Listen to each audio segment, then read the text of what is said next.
नमस्कार. टिळकनगर विद्या मंदिराचा हा पॉडकास्ट माझी शाळा माझा जिव्हाळा. मी वृंदा आपल्या सगळ्यांचं मनापासून स्वागत करते. शाळा म्हटलं की फक्त अभ्यास का? नाही. शाळा म्हटलं की खेळ, शाळा म्हटलं की गॅदरिंग, शाळा म्हटलं की लायब्ररी, शाळा म्हटलं की शिक्षक, असं सगळं आपल्याला आठवत जातं. आता सारखे पूर्वी आपल्याकडे मोबाईल फोन नव्हते, त्यामुळे प्रत्येक क्षण त्यावेळेला कॅमेरा टिपणं शक्य नव्हतं. पण गॅदरिंगचा तो दिवस आजही आठवतोय, ज्या वेळेला सुंदर सुंदर कपडे घालून वेशभूषा करून आम्ही कॅमेरा समोर उभे राहायचो आणि कॅमेरामनकडनं आपल्याला हवे तसे फोटो काढून घ्यायचो. तो अल्बम आज जेव्हा उघडून पाहतो तेव्हा तो दिवस नक्की आठवतो.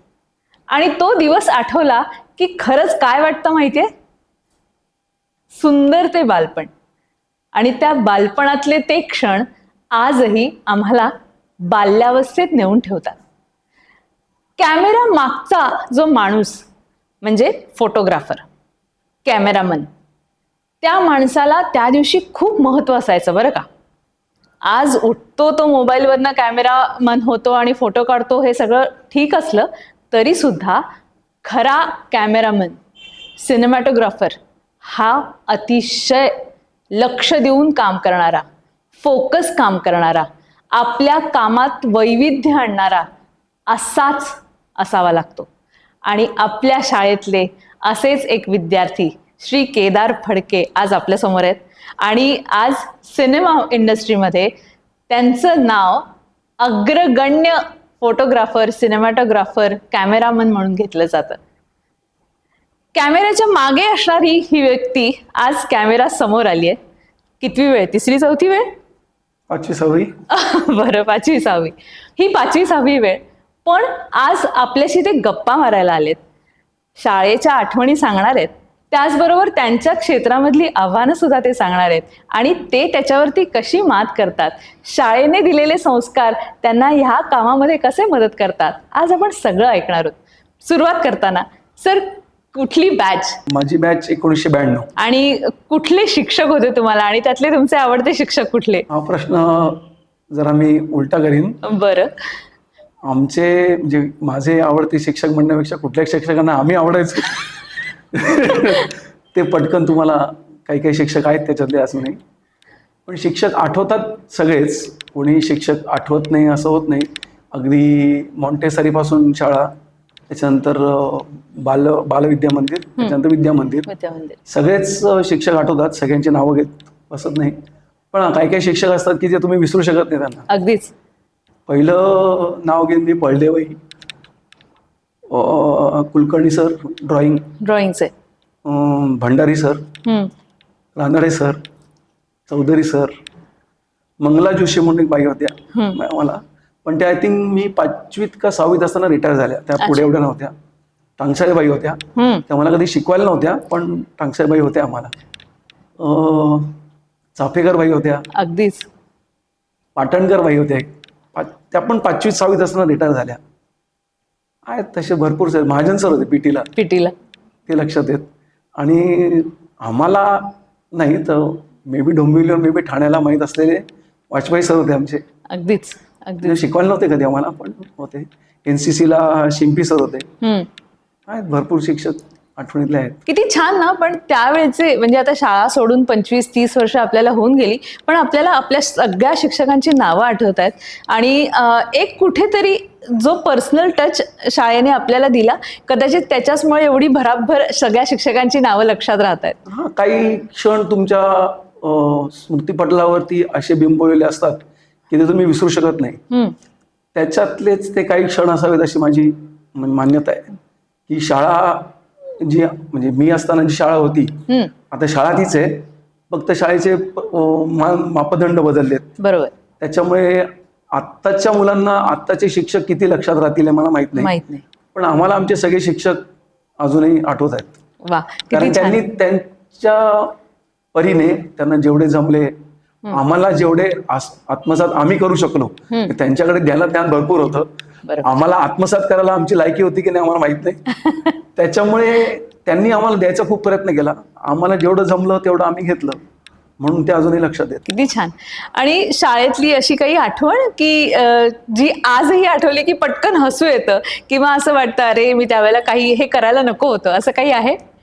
करायला नको होतं असं काही आठवत नाही, पण अजूनही शाळेच्या इमारतीमध्ये आलो किंवा प्रांगणात आलो तर जरा भाऊ गेला होता. अच्छा. म्हणजे काही मित्र आठवतात, काही गोष्टी आठवतात, त्याच्यामुळे थोडं म्हणजे मन आतावरून माझं भरून आलंय, पण ठीक आहे. बरोबर आहे.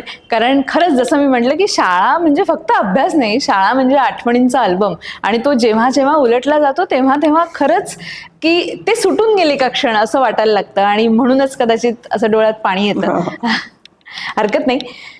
सर, पहिल्यांदा हातात कॅमेरा कधी धरला? असं कॅमेरा घरी तर होते, कॅमेरा स्टील्स कॅमेरावर तेव्हा जे होते, त्यांनी कधी वडिलांनी फोटो काढ वगैरे असं म्हणलं की आपण मजेशीर तेव्हा फोटो काढायचो. बरोबर. पण तेव्हा खरं ते खूप जबाबदारीचं काम असायचं, कारण तेव्हा तो आताच्या मुलांना माहित नसेल, पण तेव्हा तो 36चा एक रोल यायचा, त्याच्यामध्ये ठरवून फोटो काढले जायचे की 36 मध्ये तुझे 2, माझे 2, एक कुटुंबाचा एक मोठा, आपण कुठे चाललोय त्या मंदिराचा एक किंवा त्या बीचचा एक, असे ठरलेले फोटो असायचे.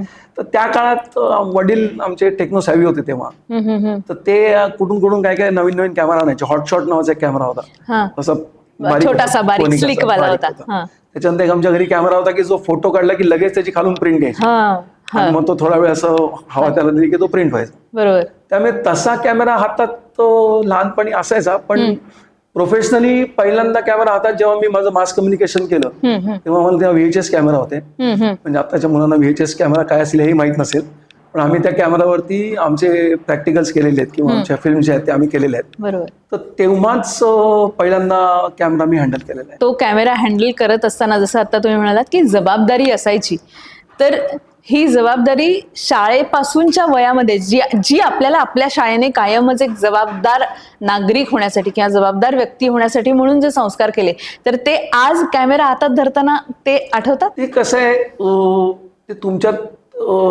एक तर असावं लागतं आधी. अगदीच. मग त्याला तुमचे पालक, तुमची शाळा, तुमचे गुरु हे त्याला खतपाणी घालतात. बरोबर. आणि मग ते जे काही तुमच्या अंगात ते बीज आहे त्याला अंकुर फुटतात. अगदीच. आणि मग पुढे त्याचं मेबी रोपटं होतं किंवा काही काही वेळा झाड पण होतं. तसं तुमच्या मनात त्या भावना आधी असायला लागतात, जबाबदारीने वागणं, किंवा तुम्ही प्रत्येक जण आपापल्या कामामध्ये जबाबदारीने वागतच असतो. पण जेव्हा तुमच्यावरती संपूर्ण जबाबदारी तुमच्यावरती जेव्हा येते तेव्हा त्याचं मूल्यांकन वाढत जातं आणि त्याच्यामुळे तुमची जबाबदारी वाढते. एक म्हणजे मी जेव्हा असिस्टंट डिरेक्टर म्हणून काम करायचो तेव्हा मी कॅमेराच्या मागे उभं राहायचो, तो असिस्टंट डिरेक्टर म्हणून उभा राहायचो. बरोबर. पण मी जेव्हा असिस्टंट कॅमेरामन म्हणून काम करायला लागलो तेव्हा मी कॅमेरामनचा एक असिस्टंट म्हणून काम करतोय आणि मी कॅमेराच्या मागे उभा आहे, मग जबाबदारी वेगळी होते. बरोबर. आणि मी स्वतः कॅमेरामन म्हणून जेव्हा काम करायला लागलो तेव्हा माझ्यावरती जबाबदारी वाढते, कारण एका दिग्दर्शकाने माझ्यावरती विश्वास ठेवलेला आहे की माझी जी स्टोरी आहे ती हा जो कॅमेरामन आहे तो दृश्य स्वरूपात लोकांसमोर मांडेल. कारण तुम्ही मगाशी सांगितलं तसं फोटोग्राफर आणि सिनेमॅटोग्राफर याच्यामधला बेसिक फरक असा आहे की फोटोग्राफर एका फ्रेमचा विचार करतो. तुम्ही बक्षीस घेताय तर एक फ्रेम असते, फोटो क्लिक करतो आपण, एक फ्रेम होते ती. पण सिनेमॅटोग्राफर जो आहे तो एका मुवमेंटचा विचार करतो. म्हणजे camera start, roll, camera roll, त्याच्यानंतर कट, तोपर्यंत जी काही मधले 10 सेकंद 15 सेकंद जो काही कॅमेरा रेकॉर्ड करत असतो ती क्लिप जी आहे त्या अख्ख्या क्लिपची जी बांधणी करायचं काम जे आहे ते कॅमेरामनकडे असतं. दिग्दर्शकाच्या मनात जी कथा आहे ती मांडण्याचं काम कॅमेरामनचं आहे. करेक्ट. तर ती तेवढ्याच जबाबदारीने मी मांडली की नाही याचं दडपण माझ्यावरती असलं पाहिजे, ती जबाबदारी माझ्यावरती आहे. त्याच्यामुळे ती जबाबदारी जेव्हा कॅमेरामन म्हणून काम करायला लागलो तेव्हा जरा वाढली. आधी पण असायची पण तेवढी जास्त नसायची, पण नंतर वाढत गेली. करेक्ट. जसं म्हटलं गेलं की शाळेमध्ये अशी कुठली जबाबदारी तुम्ही घेतली तुमच्या लहानपणी, अशी कुठली आठवते? असं काही फारशाची आठवण नाही, पण शाळेत जे आता काय म्हणतात माहित नाही, आम्ही लहान असताना त्याला मॉनिटर म्हणायचो. तर वर्गात कधी ना मॉनिटर वगैरे चालू असेल, मी म्हणजे आठवत आहे. किंवा फार तर अजून एक तुम्ही मगाशी आता नाव घेतलं म्हणून महाजन म्हणून एक बाई होती. महाजन बाई आम्हाला प्रत्येक ओळीचा अभ्यास तू चेक करायचा असं म्हणून असं म्हणून एकाला विद्यार्थ्याला नेमायचे. मला 9वी ड होतो आम्ही आणि मॅडम आम्हाला शिकवायच्या बाई.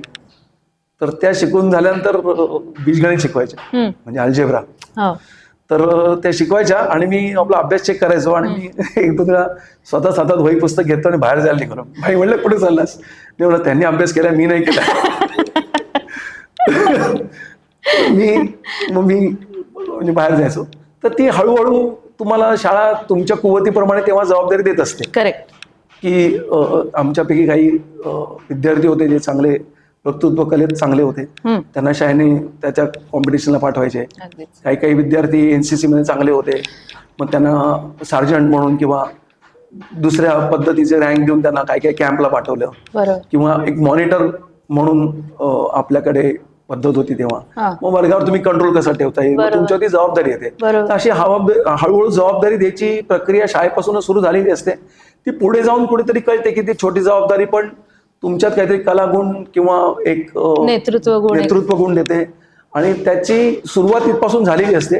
पुढे जाऊन ते तुम्ही किती तेव्हा आत्मसात केले त्याचं रिफ्लेक्शन तुम्हाला तुम्ही मोठे होता तेव्हा कळतं. करेक्ट. सर, तुम्ही बीजगणिताचा उल्लेख केलात, आता महाजनबाईंचा उल्लेख केलात, तर शाळेत गणित विषय आवडता होता? कारण लेन्सला सुद्धा MM आहे, त्याच्यानंतर अंश आहे, कोन आहे, तर काय होतं? नाही, फार कधी त्याच्यात आम्हाला प्रावीण्य नव्हतं. ठीक आहे, जेवढं मिळवायचं तेवढं मिळवायचं मार्क, पण असं गणित आवडतात विषय वगैरे असं काही नव्हतं. मग आज कॅमेऱ्याची लेन्स सेट करताना कसे काय तुम्ही त्याचा वापर करता? त्याच्यामध्ये आता टेक्नॉलॉजी एवढी पुढे गेलेली आहे की त्याच्यामध्ये तुम्हाला तेवढी गणित किंवा तेवढं अँगल्स आणि त्याच्यामागे काय फॉर्म्युलाज वापरले जातात तेवढं जाणून घ्यायची गरज नाही राहिलेली आता. तुम्हाला त्याच्यामधली कला जी तुम्हाला दाखवायची ती जर तुम्हाला कळली तर तुम्हाला हे जे फॅक्टर्स येतात, टेक्नॉलॉजी म्हणा, सायन्स म्हणा, मॅथ्स म्हणा, त्याच्यामधलं ते काय एवढं जाणून घ्यायची गरज राहिलेली नाही आता. पूर्वी जेव्हा निगेटिव्ह वरती जेव्हा शूटिंग व्हायचं तेव्हा त्याची काही प्रमाणात गरज असायची. पण आमच्या इंडस्ट्रीमध्ये म्हणा किंवा आमच्या कॅमेरामन या पदवीमध्ये म्हणा, काही काही कॅमेरामन एवढे थोर आहेत की ते काही शिकलेले नव्हते, पण ॲज अ कॅमेरामन खूप थोर होते. त्याच्यामध्ये सगळ्यात मोठं नाव आहे अशोक मेहता. अशोक मेहता यांनी कधी कुठलं टेक्निकल काही नॉलेज किंवा काही त्यांनी घेतलेलं नव्हतं. ते तर खूप हालाकीच्या परिस्थितीतून पाकिस्तानमधून पळून आले होते. पण त्यांनी कॅमेराच्या मागे राहून, कॅमेराच्या बरोबर राहून त्यांनी एवढं शिक्षण स्वतः प्राप्त केलं होतं, प्रॅक्टिकल नॉलेज म्हणून आपण त्याला, की त्यांना कधी या कुठल्या गोष्टीची गरज पडली नाही. पण त्यांच्यासारखा सिनेमॅटोग्राफर परत होणे नाही असं माझं म्हणजे म्हणणं आहे किंवा सगळ्यांचंच म्हणणं राहील. तर त्याची गरज आता एवढी राहिली नाहीये. अच्छा, म्हणजे गणित शिकणारा विद्यार्थी पुढे जाऊन इकॉनॉमिस्ट होईल किंवा या सगळ्या गोष्टी, पण तो गणित न आवडणारा मुलगा आज कुठल्या तरी वेगळ्या विषयामध्ये किंवा वेगळ्या एका प्रोफेशनमध्ये जाऊच शकतो. तर सर, शाळेमध्ये असताना तुम्ही आता बळदेवाईंचं नाव काढलं किंवा महाजन सर पीटीचा पिरियड खूप आवडता, आणि मग आपल्याकडे तर शाळेमध्ये खेळ अभ्यासा इतकेच महत्वाचे होते. म्हणजे खेळलंच पाहिजे, ग्राउंडवर गेलंच पाहिजे, कवायत केलीच पाहिजे. मग ते आपल्याकडे एक ड्रम बँड असायचा आणि या सगळ्या गोष्टी होत्या. आणि जसं मगाशी आपण बोलताना म्हटलं की स्वराज्य संस्था अशी एक आपल्याकडे होती, ज्याच्यामध्ये मुख्यमंत्र्यांपासून सगळे मंत्री असायचे. सर, तुम्ही कधी त्याच्यामध्ये काम केलंय त्या स्वराज्य संस्थेमध्ये? मला आठवत नाही, एखाद्या वेळेस कधी झालो असेल तर. अच्छा. पण ही संस्था आपल्या शाळेत होती हे मला आठवते. आणि मग ते प्रत्येक वर्गातून मला आठवत नाही की कधी मतदान वगैरे झालं की नाही, पण आय थिंक थोडे चीट बीट काहीतरी द्यायचे आणि त्याच्यावरती काहीतरी आपलं नाव लिहायचं असायचं. आणि जी आपण आता मतदान प्रक्रिया, आता ईव्हीएम आलेत, पण जेव्हा बॅलेट पेपर म्हणजे मतपत्रिकेचं जे मतदान असायचं त्या टाईपचं मतदान बहुतेक आपल्या शाळेत पण तेव्हा व्हायचं. 2-2 प्रतिनिधी निवडले जायचे आणि तुम्हाला कोण हवाय त्याचं तुम्ही नाव लिहायचं. आणि तेव्हा उगीच म्हणजे आम्ही मतदान केलं, तो एक आनंद असायचा. आणि उगीच मित्र तुझं नाव मी लिहिलेलं नाही वगैरे असं काही ते लपून बिपून मजा यायची थोडी. पण शाळेत ते उपक्रम खूप स्तुत्य उपक्रम होता, अजूनही बहुतेक चालू आहे. आणि तेव्हापासूनच मुलांमध्ये नेतृत्व गुण कसे त्याच्यामध्ये दिले जाते तुम्हाला आणि तुमच्याकडे जबाबदारी कशी दिली जाईल ती सुरुवात तिथून होते. मग पुढे जाऊन तुम्हाला जबाबदारी पेलण्याची क्षमता तुमच्यामध्ये येते किंवा तुमचे नेतृत्व गुण शाळेला तिथे दिसतात. करेक्ट. आणि मग ते त्याच्यातले मला माहित नाही की झाले पण असतील, पण त्यातल्या ते पुढे काही येऊन चांगल्या आपापल्या क्षेत्रामध्ये त्यांनी नेतृत्व पुढे केलं पण असेल. शाळेतला आवडता खेळ? कबड्डी. शाळेसाठी खेळलायत बाहेर जाऊन? शाळेला मी रिप्रेझेंट कधी केलं मला आठवत नाही, पण आमच्या म्हणजे वर्गावर्गात ज्या कॉम्पिटिशन असायच्या कबड्डीच्या त्या मला स्पष्ट आठवत आहेत. अच्छा. आणि कुठल्या वर्षी आम्ही हारलो होतो, कुठल्या वर्षी जिंकलो होतो, तेही मोठे आठवेल मला. अच्छा. शाळेत पहिल्यांदा फोटो कधी काढला तुमचा? माझा फोटो बहुतेक तो माझ्याकडे अजून असेलही, बहुतेक माझ्या फेसबुकवरती आहे.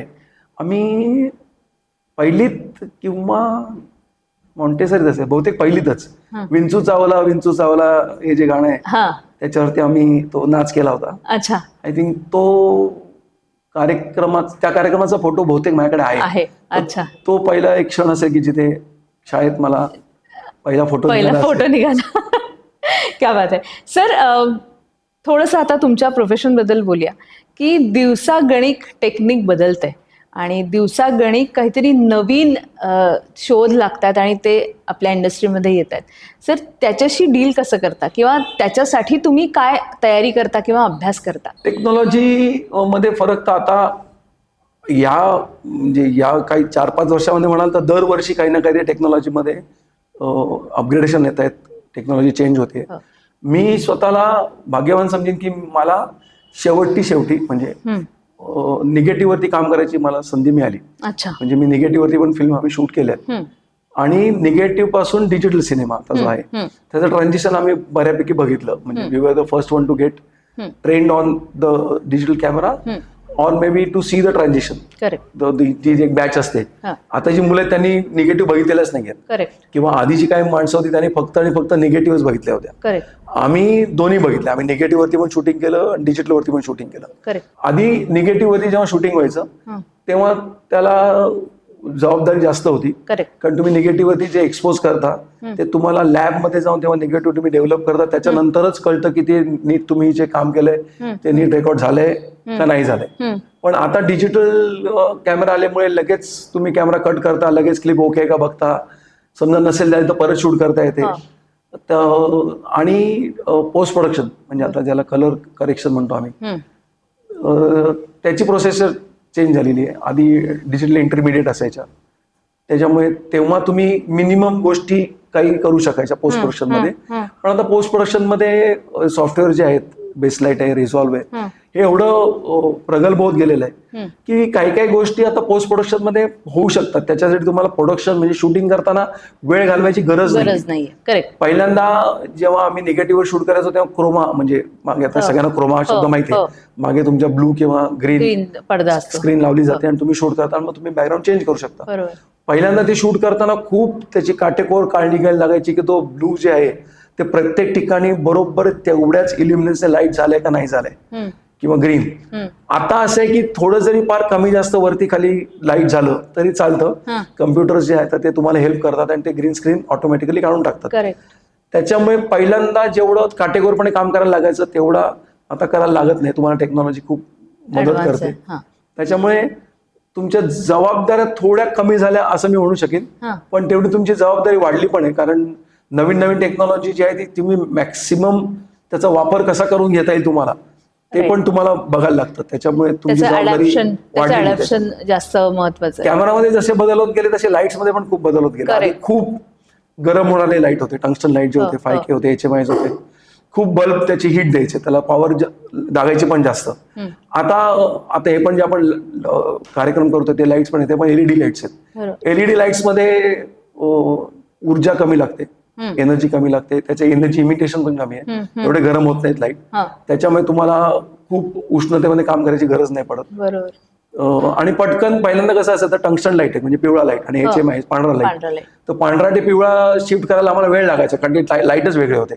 आता LED मध्ये कंट्रोल चाललेत की तुम्ही सेम LED लाईट डे मध्ये पण वापरू शकता, 5600 डिग्री केल्विन. तोच लाईट तुम्ही टेम्परेचर चेंज केलं तर तो 3200 डिग्री केल्विन पण येतो, अजून कमी होतो, अजून जास्ती होतो. ही फ्लेक्झिबिलिटी खूप वाढली. आता फिक्सर छोटे व्हायला लागलेत. आता 1 फूट बाय 1 फूट, अर्धा फूट बाय अर्धा फूट ट्यूबलाईट्स आल्या आहेत की ज्या तुम्ही बॅटरी त्याच्यामध्ये इनबिल्ट असते, तुम्ही त्याचे कलर चेंज करू शकता, तुम्ही त्याला कलर चेंज करू शकता, इफेक्ट देऊ शकता, सगळं होऊ लागलेलं आहे. त्याच्यामुळे टेक्नॉलॉजी वाढल्यामुळे फिल्म मेकिंग खूप इझी झालंय असं मी म्हणू शकतो. सर, तुम्ही तिन्ही माध्यमांमध्ये काम केलंय, म्हणजे सिरियल मध्ये पण काम केलंय, तुम्ही स्वतःची फिल्म केली आहे, तुम्ही दुसऱ्यांच्या फिल्मसाठी काम केलंय, असं बरंच काही काही आहे. तर ह्या तिन्ही गोष्टी करत असताना तुम्ही स्वतःचा बॅलन्स कसा ठेवता? म्हणजे असं होतं ना की माझी फिल्म आहे तर थोडंसं माझं प्रेम जास्ती आहे किंवा अशा गोष्टी, तर तो बॅलन्स कसा ठेवता? प्रश्न थोडा वळवीन की तिन्ही माध्यमं वेगवेगळी आहेत, पण तिन्हीमध्ये काम करताना आपल्या जबाबदाऱ्या बदलतात. करेक्ट. म्हणजे तुम्ही जसं म्हणलात, मी सिरियलसाठी पण काम केलं, पण मी मॅक्सिमम काम केलंय गेम शोजसाठी. मल्टी कॅमेरा शोज जे असतात त्याच्यासाठी मी जास्तीत जास्त काम केलंय. तिथे मी सहाय्यक दिग्दर्शक होतो, त्याच्यानंतर काही मी एपिसोड तिथे दिग्दर्शक म्हणून पण शूट केले.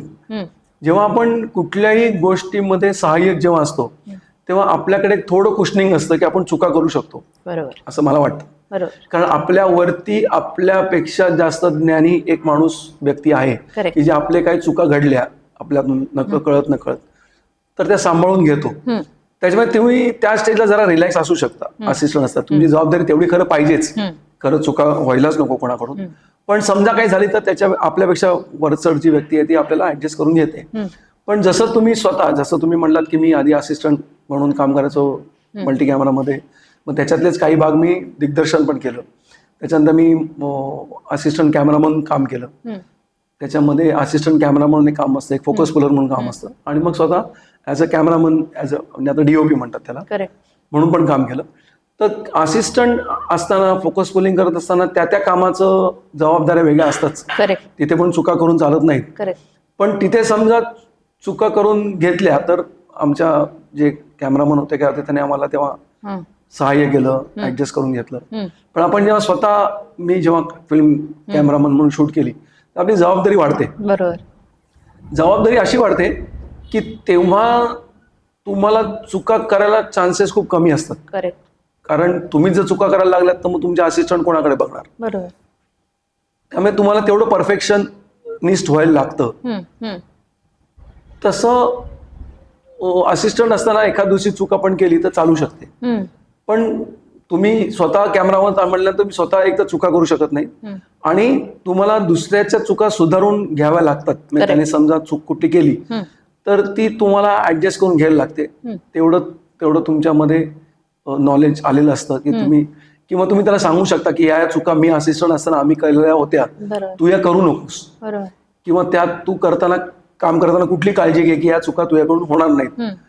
आणि माझ्या मते जेव्हा आपण स्वतःची फिल्म किंवा स्वतःच कुठल्याही कामामध्ये तुम्ही जेव्हा प्रमुख असता त्या कामामध्ये तुमची जबाबदारी एवढी पण वाढते, कारण समोरच्या चुका पोटात तुम्ही घ्याव्या लागतात. करेक्ट.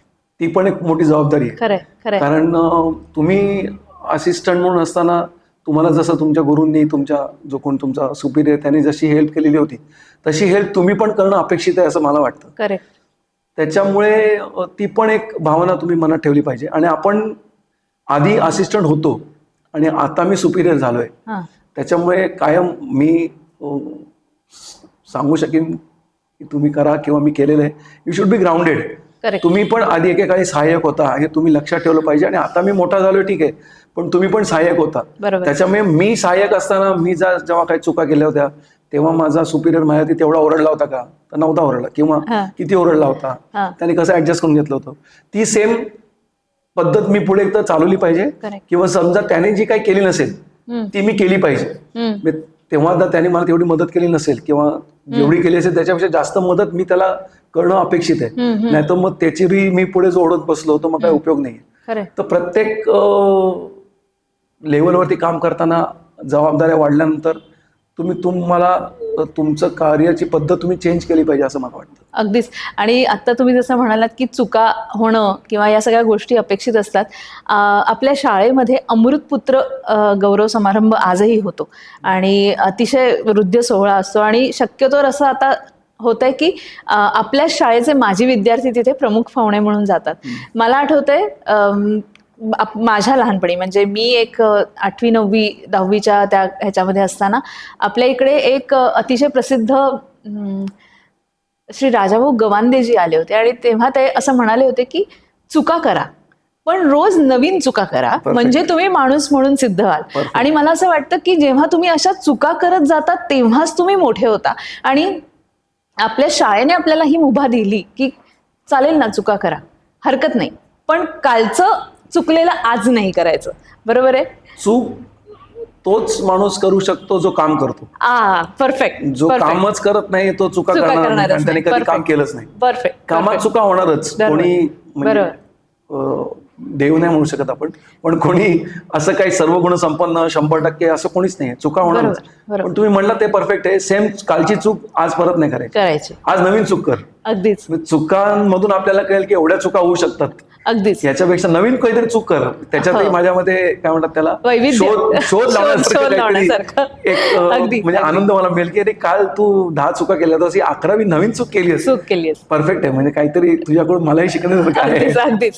अगदीच. सर, आपल्याला कुलकर्णी सर शाळेमध्ये चित्रकलेच्या तासाला सांगायचे की शीतरंग, उष्ण रंग आणि असे अनेक रंगांचे प्रकार, मग ते मिक्स केल्यानंतर काय होतं, मग त्याचा स्वभाव वैशिष्ट्य किंवा ते आपण वापरत असताना, फ्री हँडमध्ये वापरत असताना, नेचरमध्ये चित्र काढत असताना आपल्याला ते वेगवेगळे रंग कसे वापरायचे, कसे दिसतील हे सांगायचे. सर, आज कलर पॅलेट बदलतंय. सिनेमॅटोग्राफर किंवा कॅमेरामनला ते एक चॅलेंज आहे असं मला वाटतं. तर सरांनी सांगितलेल्या त्या गोष्टी आजही तुम्ही कॅरी फॉरवर्ड करता किंवा त्यातलं काही घेता? सरांनी तेव्हा जे काही शिकवलं होतं ते काही माझ्या एवढं लक्षात नाही आता. पण आता एवढे वर्ष काही काम केल्यानंतर कलर पॅलेट बद्दल माझ्या काही म्हणजे संकल्पना आहेत की जशी तुमच्या कथेची गरज आहे ना, तसं तुमचं कलर पॅलेट असावं असं मला वाटतं. करेक्ट. कलर पॅलेट तुमच्या कथेपेक्षा खूप विचित्र किंवा वेगळं नसावं असं मला वाटतं. पण तुम्ही म्हणलात तसं आहे की ब्लू रंग जो आहे, निळा असं जे असेल, तो सॅडनेस किंवा मनामध्ये काही चलबिचल आहे किंवा असं तो दाखवतो. ऑरेंज कलर जो आहे फ्रेशनेस आणतो कथेमध्ये. सकाळचा उजेड तो फ्रेश असतो एकदम. पण कुठेतरी गूढ कटल्या तरी कोपऱ्यातल्या खोलीमध्ये कोणी बसलं असेल तर जे जनरली निळे वेळ लाईट असतात, तर त्याने तुमचं थोडंसं मूड क्रिएशन होतं त्याच्यामुळे. पण मी माझं स्टाईल फॉलो करताना कथेशी निगडीत रंगसंगती जी आहे ती मी वापरायचा प्रयत्न करतो. कथेच्या पेक्षा जास्त विचित्र रंगसंगती वापरायचा प्रयत्न करत नाही. आणि जितकं नॅचरल दिसेल कलर पॅलेट तेवढं मी ठेवायचा प्रयत्न करतो. जास्त भडक रंगसंगती मला आवडत नाही स्वतःला. जी डोळ्यांना नॅचरली दिसेल आणि नॅचरली वाटेल अशी रंगसंगती ठेवा मला आवडते. आणि हल्ली कॅमेरामनचं काम आहेच, पण प्रोडक्शन डिझायनर नावाने एक पोस्ट आहे, त्याचं पण ते काम असतं की तो डिसाईड करतो की भिंतीचा कलर काय असेल, आपण बसलेलं फर्निचर आहे त्याचा कलर काय असेल, एखाद्याने कॉस्ट्युम जे घातले त्याचा कलर काय असेल, या सगळ्या फॅक्टर कन्सिडर करून मग आपण आपल्या लाईटचे कलर पण तसे डिसाईड करतो. त्यामुळे पॅलेट डिसाईड करताना कथा, लोकेशन म्हणजे कुठे कथा घडतीये आणि कथेचं रूप काय हे लक्षात घेऊन कलर पॅलेट डिसाईड केलं जातं. अगदीच. आणि आता ओढा नॅचरल लाईट्स आणि याकडे खूप जास्त आहे. म्हणजे अनेक सिनेमॅटोग्राफर की आम्हाला नॅचरल लाईटमध्ये काम करायचंय किंवा नॅचरल लाईटमधले आम्हाला फोटोज हवेत. तर अशा वेळेला तुम्ही काय प्रिफर करता? अर्थात तुम्ही आता असं म्हणालात की कथेनुसार तुम्ही ठरवता, पण तुमची स्वतःची आवड काय? नॅचरल लाईट्स की artificial lights? Mix of both. अच्छा. और best of both. Best of both. Correct. Natural light best काय आहे, कारण देवाने दिलेलं लाईट येतो. अगदीच. त्याच्या पलीकडे कोणीच नाहीये. सूर्याचा प्रकाश जो पडतो तो आपण रिक्रिएट करूच शकत नाही. तुम्ही त्याला 80-90% घराच्या आतमध्ये मी सीन करत असेल तर मी एखादा सूर्यकिरणाची थिरीप आहे किंवा एखादा तो मी दाखवू शकतो, शाफ्ट ऑफ लाईट तुम्ही दाखवू शकतो. पण मी एखाद्या गावात एक्सटिरियर शॉट घेतोय, तिथे पडलेला सूर्यप्रकाश हा मी क्रिएट नाही करू शकत, कारण तो म्हणजे सूर्याचं लाईट मी क्रिएट नाही करू शकत. त्याच्यामुळे नॅचरल लाईटला काही तुलना नाही येत. किंवा आम्ही कितीही प्रयत्न केला, म्हणजे आता न्यूएन्सेस आहेत काही काही शूटिंगचे, की धुकं क्रिएट करायचं असेल, धूर करायचं असेल तर लोबान म्हणतो आम्ही त्याला. कोळशावरती लोबान टाकलं जातं, त्याने धूर क्रिएट केला जातो, शेकोटी लावल्या जातात, सगळं करतो. पण सकाळी तुम्ही उठून अख्ख्या शहरामध्ये धुक्याची जी चादर पसरलेली असते ती तुम्ही नाही क्रिएट करू शकत. ती नेचर जो क्रिएट करतो ती करतोच, अगदीच. पण तुम्ही त्याला ऍड ऑन म्हणून तुम्ही स्वतःचं काहीतरी क्रिएट करू शकता. अच्छा. म्हणून मला नॅचरल लाईट जितका मी शक्य आहे तितका मी नॅचरल लाईट वापरायचा प्रयत्न करतो. ओके. मी एक पिक्चर केलाय फोटो प्रेम, नीना कुलकर्णीने ऍक्टिंग केली. त्या पिक्चर शूट करताना मला चॅलेंज असा होता की आम्ही जिथे शूट करत होतो तिथे कुठे जनरेटर लावायची काही सोय नव्हती. तर प्रोड्युसर मला म्हणला अरे ते जनरेटर लावायची तर सोय नाहीये, काय नाही, तर आपण शूटिंग कसं करणार. तर मी तेव्हा त्याला मी एक चॅलेंज घेतला होता. तो माझा पहिला पिक्चर होता, तरी पण मी तो चॅलेंज घेऊन त्याला सांगितलं की मी विदाऊट जनरेटर तुम्हाला पिक्चर शूट करून देतो. मग घरामधले जे फिक्चर्स असतात, ट्यूबलाइट्स आहेत किंवा अजून काय फिक्चर्स आहेत ते वापरून, किंवा ते घर होतं, घराला काही खिडक्या होत्या, तिथून नॅचरल लाईट जो घरामध्ये येतोय त्याचा वापर करून मी पिक्चर कसा शूट करू शकेन. आणि मग सीनचा वेळ जी आहे शूट करण्याची ती त्या वेळेला त्या ठिकाणी ठेवायची. म्हणजे परफेक्ट तुम्ही तसं बॅलन्स करायचा की समजा सकाळी सूर्य या दिशेने येतोय तर सकाळचे सीन जे काय करायचे 9 ते 12 11 ते त्या रूम मध्ये शूट करून घ्यायचे. संध्याकाळी समजा मागच्या साईडला लाईट येतोय तर मग तेव्हा ते ऍडजस्ट करून घ्यायचे. आणि मग एकदा रात्र झाली की मग तुम्हाला तसंही आर्टिफिशियल लाईटिंग करायला लागतंच, कारण रात्री काय तुमचा लाईट नसतो. म्हणून कधी कधी तुम्ही म्हणलात तसं की ते म्हणजे नॅचरल लाईट आणि आर्टिफिशियल लाईट दोन्हीचा वापर करायला लागतो. कारण कधी कधी काय काय ठिकाणी वेळेचं बंधन असतं, त्याच्यामुळे तुम्हाला नॅचरल लाईट वरती कम्प्लिटली डिपेंडंट राहून चालत नाही. तुम्हाला स्वतःचे आर्टिफिशियल लाईट वापरायला लागतात. जसं मी मागे पण आता म्हणलं की आर्टिफिशियल लाईट आता खूप चांगले यायला लागले. कलर बदलू शकता तुम्ही, त्याचं टेम्परेचर कमी आहे, तेव्हा त्याचा चांगला वापर करून मी माझं मूड क्रिएशन करू शकतो. कधी कधी नॅचरल लाईट वापरताना मला कॉन्ट्रास्ट रेशो एक लिमिट पर्यंत ठेवता येतो, त्याच्या पलीकडे आणता येत नाही. पण मी जर आर्टिफिशियल लाईट वापरायला गेलो तर मला तेवढा कॉन्ट्रास्ट रेशो जर मला हवा असेल तो मला तो आणता येतो. मूड लाइटिंग जर असेल तर ते मला नॅचरल लाईटने करता येईलच असं नाहीये. मग ते मी आर्टिफिशियल लाईट वापर करून करतो. जर तुम्ही सगळ्यांना माहिती आहे कोकणातली घरं आहेत किंवा अजूनही घरं आहेत, तर कोकणातल्या घरामध्ये कौलारू घरांमधून एक मस्त सूर्याचा शाफ्ट तिरीप येतो, आतमध्ये शाफ्ट असतो. एक सीन शूट करायला कधी कधी 3-4 लागतात, 4 तास लागतात, 5 तास लागतात. तर तो 5 तास ती तिरीपनं पटकन चेंज होत नाही, कारण सूर्य असा इकडे 2 मिनिटात जात नाही, तो हळूहळू जातो. एक लिमिट नंतर ते सूर्याची मुवमेंट जी आहे ती खूप छोटी होते. 5 मिनिटाच्या सीन मध्ये तुम्हाला एका फ्रेम मध्ये सूर्य असा सरळ पडला, दुसऱ्या फ्रेम मध्ये असा पडला, असं नाही चालत. मग तेव्हा मला आर्टिफिशियल लाईटचा वापर करून घ्यायला लागतो. आणि मग तो जो शाफ्ट आहे तो मी माझ्या आर्टिफिशियल लाईट वापरून तो क्रिएट करतो. आणि मग तो पिक्चर किंवा तो पिक्चर मधला सीन मी शूट करतो. त्याच्यामुळे मला दोन्हींचं मिक्सर करून लाइटिंग करायला आवडतं. त्यातल्या त्यात 60-70% नॅचरल लाईट जेवढा वापरता येईल तेवढा वापरायचा. जिथे वापरता येत नाहीये तिथे आर्टिफिशियल लाईटचं मिक्सर वापरून एक चांगला हायब्रिड मॉडेल मला करायला आवडतं. एवढी वर्ष इंडस्ट्रीमध्ये काम करताय आणि इतक्या वैविध्यपूर्ण गोष्टींमध्ये तुम्ही कामं केलीत, असा कुठला प्रसंग आहे की जिथे भावूक झालात किंवा जिथे असं वाटलं की याचसाठी केला होता अट्टहास, असं काही आहे? म्हणजे प्रसंग तसे भरपूर असतात, तर ते काय एवढे आता आठवत नाहीत. एक दिलेली दाद मला म्हणजे तेवढी आठवते. द वाईफ नावाचा एक पिक्चर केलाय मी, झी5 वरती आहे तो, हॉरर पिक्चर आहे. एका घरामध्ये भूत आहे आणि ते भूताचं काय, भूत जे काय करतं ते भूत करतं, तर तो जसा पिक्चर आहे. तर त्याच्यामध्ये बाहेर पाऊस पडतोय, म्हणजे खाली पाऊस पडलेला आहे अपार्टमेंटच्या खाली, आणि ती मुलगी घरी परत येते तिच्या. तर खाली जो पाऊस पडला तो आम्ही खोटाच पाऊस पडला, तर ते शूट केलं आम्ही. वरती जे घर केलं होतं ते एक सेट लावला होता आणि सेट लावून आम्ही तो 9वा मजला शूट करत होतो. म्हणजे 9व्या मजला आम्ही शूट करू शकत नव्हतो म्हणून मग आम्ही सेट लावला होता त्या घराचा आणि तिथे शूटिंग करत होतो. तर तेव्हा मी जे काही लाइटिंग केलं होतं आणि जो काही तिथे विजा कडाडतात जे काही सीन काय क्रिएट केला होता, ते केल्यानंतर तिथे असलेला माझा मित्र आहे विनीत, तो नाही आता वारला, तो आणि तेव्हाचे जे काही माझे डायरेक्टर आणि हे होते ते मला म्हणले होते की केदार, एक क्षण आम्हाला प्रेम बघत असताना असं खरंच वाटलं की आता पाऊस पडणार आहे. की ते म्हणले तू एवढं म्हणजे नॅचरल लाईट म्हणजे आर्टिफिशियल लाईट वापरून एवढं ते वातावरण तयार केलंस की आम्हाला 2 सेकंद असं वाटलं की आता इथे पाऊस पडेल. अशा काही दाद असतात की जे लक्षात राहतात की कधी कधी आपल्याकडून होऊन जातं. बरोबर. मीच करतो असं मी नाही म्हणणार, कारण आपण काही करत नसतो, वरचं आपल्याकडून करून घेतो. आणि अशा काही काही घटना घडतात की जे जसं आता 19 डिसेंबरला रात अकेली नावाचं एक नेटफ्लिक्सवरती सिरीज आहे किंवा पिक्चर आहे, त्याच्यामध्ये तो पार्ट 2 आहे त्याचा आता मी मागच्या वर्षी शूटिंग केलं. तर ते आम्ही कॅमेरा ऑपरेट करत होतो, सेकंड कॅमेरा हँडल करत होतो आणि दुसरा कॅमेरा स्टेडी कॅम होता. त्याच्यामध्ये एक सीन आहे की तो मुलगा एक आहे, तो ड्रग ऍडिक्ट आहे आणि तो व्हायलेंट होतो आणि तो घरामध्ये त्याच्या चालू आहे, भांडण चालू आहे, फेकाफेकी चालू आहे ते चालू आहे. तर कुठे ना कुठेतरी तो एक कॅरेक्टर आहे, घरातला नोकर आहे, तो त्याच्यामध्ये काहीतरी त्याला ड्रग पुरवत असतो वगैरे असं काहीतरी न्यूएन्सेस होता. ते लक्षात नव्हतं माझ्या, पण मी जेव्हा हँडल तो करत होतो त्याच्यानंतर पोलीस येतात आणि त्या मुलाला घेऊन जातात रूम मध्ये. मला का वाटलं ते मला माहित नाही, पण मी जेव्हा कॅमेरा हँडल ऑपरेट करत होतो मला सांगितलेलं होतं की तू मुलावरच राहायचं आणि दुसरा कॅमेरा सांगितलं होतं तू बाकीच्या घरांवरती राहायचं.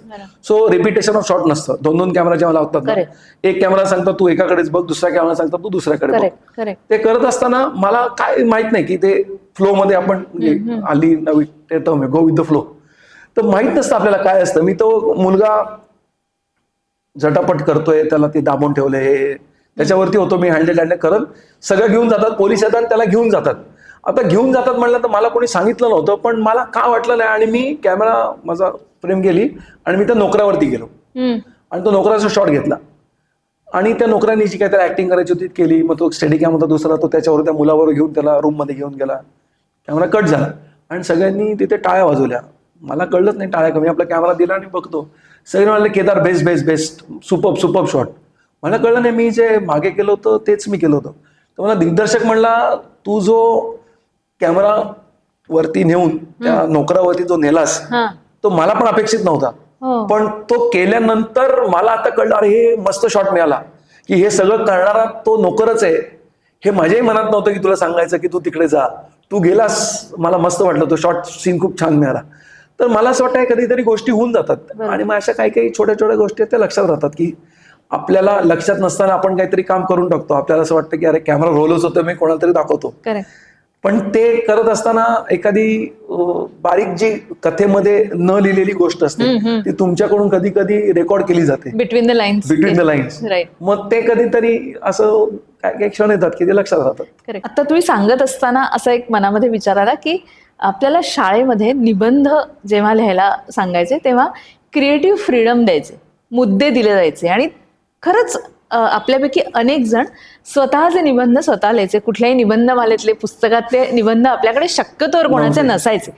तर हे जे क्रिएटिव्ह फ्रीडम आपल्याला शाळेने दिलं, तर त्या क्रिएटिव्ह फ्रीडमचा तुम्ही वापर करता आत्ताच्या तुमच्या फील्डमध्ये? क्रिएटिव्ह फ्रीडमचा वापर कॅमेरामनला करायलाच लागतो, कारण त्याच्याशिवाय कथा जास्त रंजक जास्ती मनमोहक दिसायला होत नाही. करेक्ट. पण मी ॲज अ कॅमेरामन एक तत्व म्हणत नाही किंवा एक गोष्ट नक्की पाळतो की मी कधीही माझ्या दिग्दर्शकाच्या पुढे जात नाही. डायरेक्टरचं विजन जे आहे ते त्याच्या पुढे मी कधी जात नाही. त्याला काय अपेक्षित आहे ते जितकं जास्तीत जास्त चांगलं देता येईल त्याचा प्रयत्न आपण करत असतो. माझ्या मते कथेच्या पुढे आणि दिग्दर्शकाच्या विजनच्या पुढे जाऊन तुम्ही सिनेमॅटोग्राफी करायची नसते असं मला वाटतं. कारण लोकांच्या लक्षात व्हिज्युअल्स जर लक्षात राहायला लागली लोकांच्या लक्षात असं मला वाटतं. I may be wrong completely, पण जर एखादा चित्रपट बघून आल्यानंतर माझ्या मनात फक्त त्याचे व्हिज्युअलच जर राहिले तर मग तो सिनेमा फेल आहे असं मला वाटतं. अच्छा. कथा, त्याच्यातला अभिनय, त्याच्यातलं दिग्दर्शन आणि त्याच्यानंतर काय लक्षात राहावं तर माझं कॅमेरावर लक्षात राहावं. म्हणजे I can be the main ingredient in a dish, so I should be the person who is garnishing the dish. क्या बात आहे, वा. कारण म्हणजे आपण जनरल छोटं उदाहरण गेलं एखादा समजा आपण चहा केला तर चहामध्ये मेन इन्ग्रेडियंट पाणी, दूध, साखर आणि चहा पावडर आहे. पण त्याच्यामध्ये आपण जर छोटासा चहा काय मसाला असतो तो काय चिमूटभर टाकला किंवा काही एखादी लवंग टाकली किंवा आलं काय घातलं तर चर्चा चहाची झाली पाहिजे, आल्याची जास्त चर्चा नको. तुम्ही चहामध्ये पाण्याच्याच लेवलचं जर आलं घातलं तर मजा येत नाही त्याची. करेक्ट. सो ओव्हर पॉवरिंग नसावं सिनेमॅटोग्राफी, सपोर्टिंग खूप असावी. करेक्ट. आणि दिग्दर्शकाला जे मनामध्ये आहे त्याच्या ते मांडण्याची कम्प्लीट जबाबदारी माझ्यावर असल्यामुळे त्याला जितकं हवंय त्याच्यापेक्षा काकणभर जास्त देता आलं तर मला आवडेल. पण तेवढं क्रिएटिव्ह फ्रीडम तुमच्याकडे त्यांनी पण तुम्हाला द्यायला लागतं. कारण त्याचा अंधविश्वास म्हणत नाही, त्याचा ब्लाइंड फेथ असतो, पण त्याला अंधविश्वास म्हणू शकत नाही आपण. बरोबर. पण ब्लाइंड फेथ तुमच्यावरती असतो त्याचा, की मी जे मला मनात आहे ना हा देणार मला. म्हणून मग ते काय काय तुम्ही म्हणाल तर दिग्दर्शक आणि कॅमेरामनचं डिओ पण असतं. डिओ असतं. जसं संगीतकार गीतकार, डायरेक्टर संगीतकार गीतकार, कलाकार आणि गायक यांचं काही डिओ असतं, की मला जे पाहिजे याचा आवाज म्हणजे हाच, याचा आवाज म्हणजे हाच, याचा पिक्चर म्हणजे हाच गाणं लिहिणार, हाच गाणं कंपोज करणार. तसं काय काय दिग्दर्शक आणि काय काय कॅमेरामनचं पण आहे, की मला जे व्हिडिओ, मला जे चित्र पाहिजे तो हा परफेक्ट देतो. त्याच्यामुळे क्रिएटिव्ह लिबर्टी असल्याशिवाय तुम्हाला काम करता येत नाही. कारण तुमचे हात जर बांधूनच ठेवलेले असतील तर तुम्ही काय, पण हात खूपच पसरू नये अशी पण त्याची इच्छा असते. अगदीच. सर, आता तुम्ही ज्या सगळ्या गोष्टींबद्दल सांगत होतात, व्हिज्युअल्स आणि क्रिएटिव्हिटी, फ्रीडम वगैरे, सर कॅमेरा मुवमेंट ही अतिशय आमच्यासारख्यांसाठी, जे आम्ही इकडनं सिनेमा पाहतो आणि त्याच्यावरती जे काही भाष्य करतो, कॅमेरा मुवमेंट ही अत्यंत क्रिटिकल गोष्ट आहे असं आम्हाला वाटत राहतं. तर ती किती क्रिटिकल आहे आणि त्याच्याशी तुम्ही जेव्हा हँडल करता किंवा तुम्ही त्याच्याकडे ज्या पद्धतीने पाहता ते काय आहे नेमकं, म्हणजे ते काय यशाचं गमक काय आहे त्या कॅमेरा मुवमेंटच्या सगळ्या बाबतीचं? कॅमेराची मुवमेंट जी आहे, ज्याला हल्ली कसं सगळ्यांना टर्म्स माहीत झाले आहेत. ट्रॅक इन म्हणतात, डॉली इन म्हणतात, झूम इन म्हणतात, स्टेडी कॅम आहे, जिमी जीप आहे, ड्रोन आहे, भरपूर प्रकार आहेत. तर ते कथेला पुढे न्यायला किंवा त्या एखाद्या सीनला जास्त मिनिंगफुल बनवणार किंवा त्या सीन मधून जो गर्भितार्थ आपल्याला हवाय तो काढून घेण्याचा प्रयत्न जो दिग्दर्शकाला करायचा असतो. कथा आणि ज्यांनी कथा लिहिली त्या सांगायचा असतो, त्याच्यामध्ये ऍड ऑन फॅक्टर म्हणून तो काम करतो. म्हणजे जेव्हा सिम्पल ट्रॅकिंग जेव्हा असतं, हळूहळू जेव्हा मला जवळ जातो तेव्हा इमोशनली मला ज्या कॅरेक्टरच्या जवळ जायचं असेल किंवा इमोशनली जो काहीतरी माणूस बोलतोय त्याच्या जवळ जो मला जायचं असेल तर तो हळूहळू ट्रॅक जातो. त्या कॅमेरा मुवमेंटने ती जी भावना सीन मधून मला आणायची ती हळूहळू त्याच्यातून निर्माण होते असं मला वाटतं. जसं मी आता मगाशी एक्झाम्पल दिलं की जो मुलगा ड्रग ऍडिक्ट होता आणि आपण ते एक्झाम्पल देताना हँडहेल्डचा आपण वापर करतो. त्या हँडहेल्ड मधून जर तुम्ही शेकी मुवमेंट असं जर केलं ना तर तुम्हाला तो कॅरेक्टर जे आहे किंवा जी स्टोरी जी आहे ती अनस्टेबल आहे. त्याच्यामध्ये काहीतरी जे काही चालू आहे ते शांत नाहीये, कायम काहीतरी म्हणजे घडतंय काहीतरी आणि तिथे जी परिस्थिती आहे ती नॉर्मल नाहीये. ती जर दाखवायची असेल तर आपण जनरली हँडहेल्ड कॅमेरा वापरतो किंवा रस्त्यावर पळत जाताना तो कॅमेराची मुवमेंट फास्ट होते. तुम्ही बघितलं तर चेस सिक्वेन्स जे कधी असतात ते जसा माणूस पळतो त्याच्या हिशोबाने कॅमेरा पण पळायला लागतो. नाही तर तो किती जोरात पळतो, मी कॅमेराचा स्टॅटिक ठेवला तर त्याच्यामध्ये मोशन येत नाही. पण कॅमेरा जसा हलतोय आणि माणूस पण जसा हलतोय त्याने काय होतं, फोरग्राऊंड आणि बॅकग्राऊंड रिलेशनशिप चेंज होतं. त्याने काय होतं, मी तुमच्या बरोबरीने पळत गेलो की मी कॅमेरा आहे, हा आर्टिस्ट आहे आणि बॅकग्राऊंड आहे, तर बॅकग्राऊंड पण तेवढ्या जोरात हलायला लागतं. Speed is a relative term. तुम्ही जर कधी बघितलं तर तुम्ही एक्सप्रेस हायवे किंवा आता समृद्धी हायवे तुम्ही गेलात, तुम्ही तुमची गाडी आणि बाजूच्याची गाडी जर सेम लेवलला चाललात, सेम स्पीडला, तर तुम्ही त्या गाडीकडे बघितलं तर तुम्हाला स्पीडची जाणीव येत नाही. कारण तो पण त्या स्पीडला असतो, तुम्ही पण त्या स्पीडला असल्यामुळे कोणी हलत नाही, त्याच्यामुळे तुम्हाला तेवढी जाणीव होत नाही. पण तुम्ही कधीतरी 100-120च्या स्पीडला असताना रस्त्याच्याकडे बघायचा प्रयत्न करा किंवा मागे झाडं जी पळतात त्यांच्याकडे प्रयत्न करा. तर ती फास्ट जेव्हा जातात ना तेव्हा ती मुवमेंट तयार होते, तेव्हा तुम्हाला तो स्पीड कळतो. तसं कॅमेरामध्ये मुवमेंट जी आहे ती कथेला कशी गरज आहे त्याच्या हिशोबाने मुवमेंट झाली पाहिजे. अनलेस मला असं वाटतं की म्हणजे कधी कधी मुलं प्रश्न विचारतात किंवा तुम्ही ते जिमी जीपच का वापरली, तुम्ही स्टेडिकॅमच का वापरला, तुम्ही ट्रॅकिंगच का वापरला, तर माझ्या मते any movement is useless unless the story needs it. Correct. माझ्याकडे 4 इक्विपमेंट आहेत, I can afford some equipment, म्हणून मी जिमी जीप लावतोय, म्हणून मी आय स्टेडिकॅम म्हणून वापरतोय, मी आय म्हणून ड्रोन उडवतोय, तर त्याला काही म्हणजे मिनिंग नाही आणि त्याची गरज नाही काही. एक्झॅक्टली. पण जर काही ड्रामा क्रिएट करण्यासाठी मला जर जिमी जीपचे शॉट वापरायचे असतील, मला काही ड्रामा क्रिएट करण्यासाठी ट्रॉलीचे शॉट वापरायचे असतील आणि त्याने जर माझ्या स्टोरीमध्ये जास्त ड्रामा क्रिएट होणार नसेल तर ते वापरणं, ती करणं गरज आहे असं मला वाटतं आणि ती केली पाहिजे.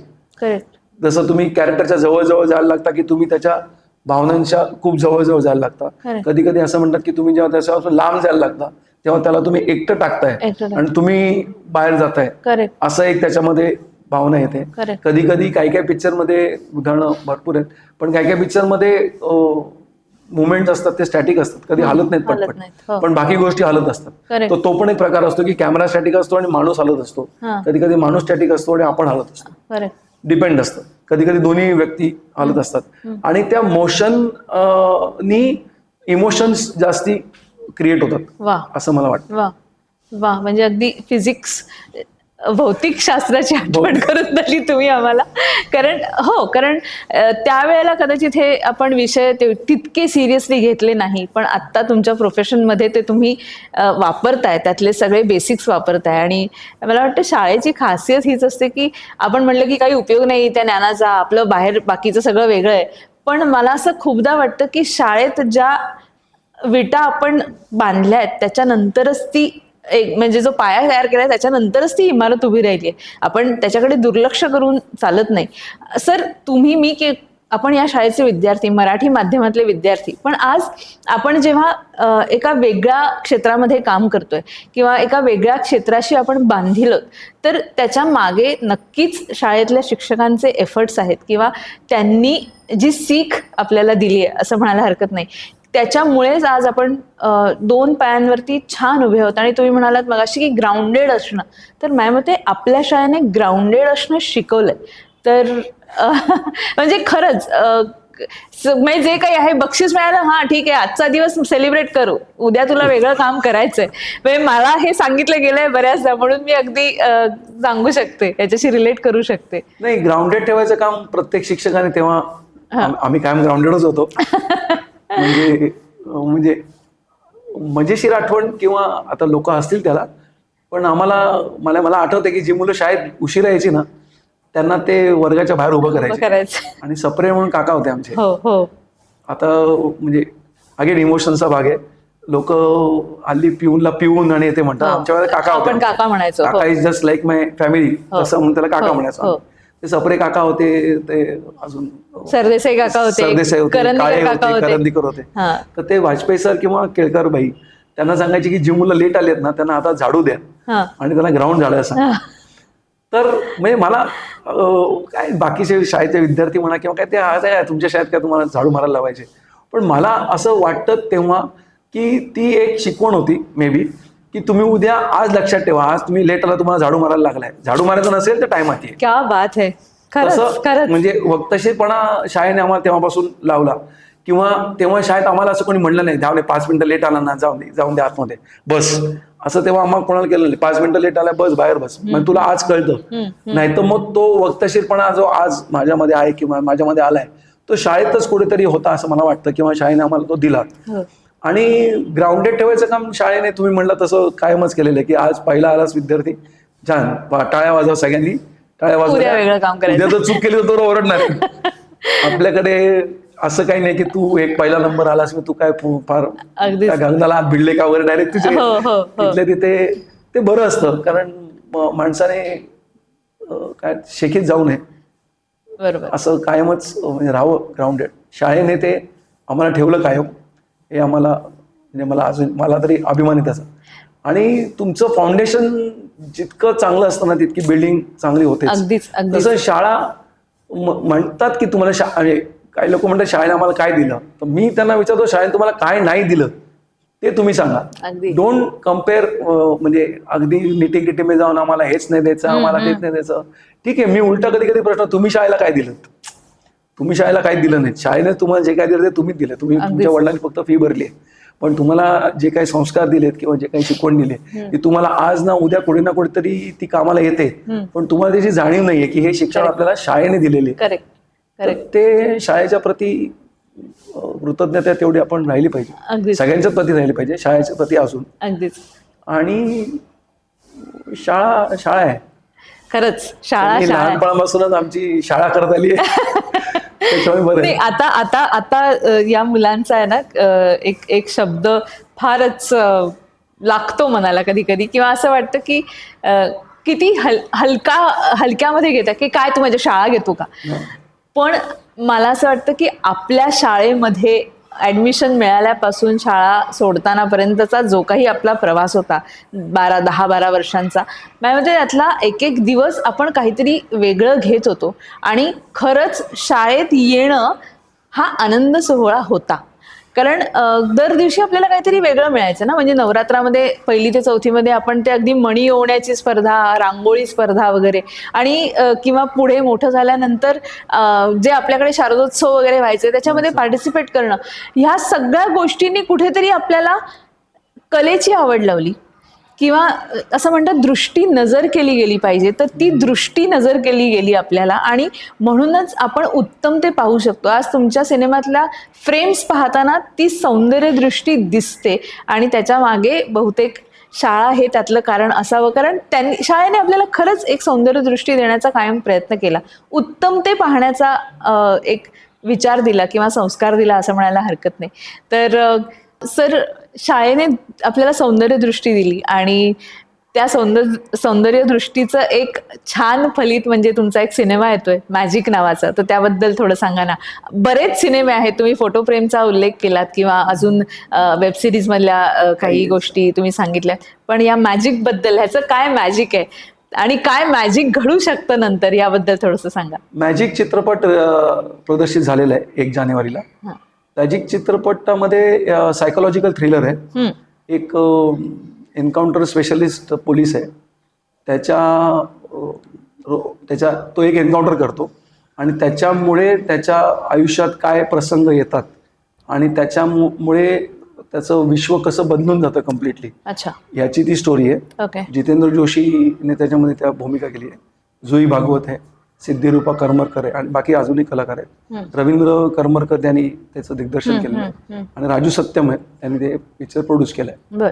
तर त्या पिक्चर बद्दल पण काही म्हणजे काही आठवणी आहेत किंवा काही आहेत. जसं मी कॅमेरा मुवमेंट म्हणलं मगाशी, या चित्रपटामध्ये जर कोणी बघितलं असेल, ऑलरेडी नसेल बघितलं तर बघा चित्रपट जरूर थिएटरमध्ये जाऊन.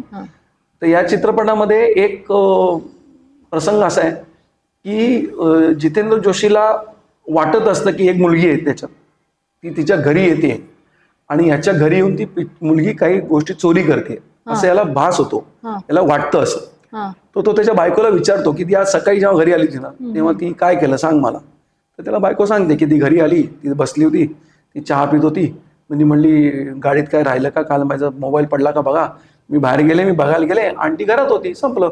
नाही म्हणतो नीट सांग म्हणून ती परत नीट सांगायला लागते. तेव्हा इमोशनली किंवा विचाराने जितेंद्र जोशी आज रात्र आहे समजा, तर जितेंद्र जोशी आज सकाळच्या टाइमलाईन मध्ये जातो, आणि तो विचार करतो की ह्या मुलीने सकाळी जेव्हा घरात आली माझ्या, तेव्हा तिने काय केलं असेल, हा फक्त तो तिला विचारतोय. तर माझ्या मनात तेव्हा विचार असा आला की जितेंद्र जोशी जर स्वतः तिथे गेला, म्हणजे आपण म्हणू की तो त्या गेलेल्या क्षणामध्ये तो स्वतः जर फिजिकली गेला तर कसं दिसेल, मग ते आम्ही तसं चित्रीकरण केलं की तो तिथे, ती मुलगी इथे उभी आहे आणि जितेंद्र जोशी तिच्या बाजूला उभा राहतो, पण तिला तो दिसतच नाही, कारण तो ती नाहीच आहे. पण जितेंद्र जोशी ऑब्झर्व करतो की या मुलीने इथे येऊन काय केलं असेल आता, आणि मग तो तिच्या मागे मागे जातो आणि तिला कळत नाहीये.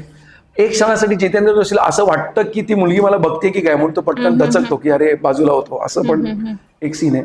आणि त्या चित्रपटात बाकी चित्रपटातले सीन शूट करताना सायकोलॉजिकल थ्रिलर असल्यामुळे त्याची एक मजा वेगळी आहे त्याच्या, कारण तो सायको होतो माणूस, आणि तो सायको झाल्यामुळे कॅमेरा मुवमेंट जी आहे त्याच्यामधले काही त्या घटनेला आणि त्या कथेला अनुसरून तेव्हा आम्ही केलेले आहे. रंगसंगती पण तशी, कोकणात पिक्चर शूट केलाय, त्यामुळे तिथे मी मॅक्सिमम नॅचरल लाईट वापरलाय. आपण मागे नॅचरल लाईट म्हणलं, कारण कोकणात नॅचरल लाईट परफेक्ट येतो, मस्तच येतो. मॅक्सिमम लाईटचा वापर नॅचरल केलेला आहे त्याच्यामध्ये. आणि चित्रपट सध्या आहे चालू अजून, तर तुम्ही बघा.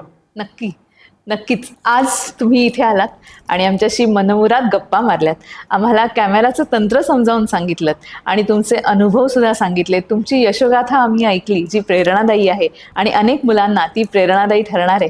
तर खूप खूप धन्यवाद आपले, आणि हे शाळेतर्फे एक छोटंसं गिफ्ट. धन्यवाद, थँक्यू. आणि या उपक्रमाला मला बोलवलं त्याच्याबद्दल शाळेचे आभार, तुमचे आभार. तुम्ही इंटरव्ह्यू घेतलात माझा. थँक्यू. आणि इंटरव्ह्यू बोलताना जर काही चुका झाल्या असतील तर क्षमस्व. लेखक कथा लिहितो, दिग्दर्शक ती दिग्दर्शित करतो, पण कॅमेरा फक्त कॅमेरामनला डोळे देत नाही, तर तो आपल्यालाही देतो आणि त्या कॅमेरामॅनच्या डोळ्यातनं आपण ती कथा पाहायला सुरुवात करतो, ती कथा आपलीशी करतो आणि मग तिथे रमतो. असेच अनेक दिग्गज आपल्या शाळेने घडवलेत आणि अजूनही घडवत आहेत. पाहूया माझी शाळा माझा जिव्हाळा या पॉडकास्ट अंतर्गत आपल्याच शाळेतल्या अनेक विद्यार्थ्यांना आणि जाणून घेऊया त्यांची यशोगाथा. टिळकनगर शिक्षण प्रसारक मंडळ प्रस्तुत टिळकनगर विद्यामंदिराचा माझी शाळा माझा जिव्हाळा हा पॉडकास्ट नक्की पहा. यामध्ये तुमच्यापैकीही अनेक जण सहभागी होऊ शकतात. तर आम्हाला कॉन्टॅक्ट जरूर करा आणि पाहत राहा आपल्याच शाळेतल्या विद्यार्थ्यांची ही यशोगाथा. तोपर्यंत धन्यवाद.